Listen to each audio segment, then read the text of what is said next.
Monsieur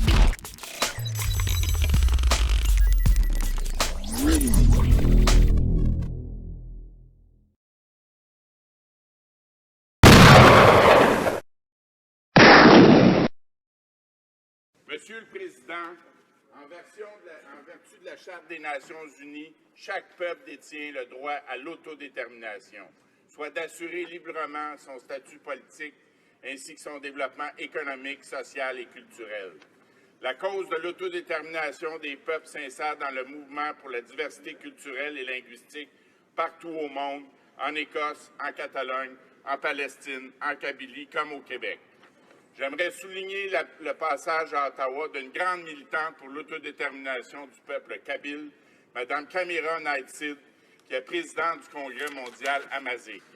Au nom du Bloc québécois et des indépendantistes du Québec, je veux exprimer notre solidarité avec le peuple kabyle dans sa lutte pour la liberté, pour son identité culturelle et linguistique. Nous pensons, comme vous, qu'une mondialisation équitable et pacifique se fera non pas dans la domination, mais dans le respect entre les peuples. Vive la Kabylie libre, vive...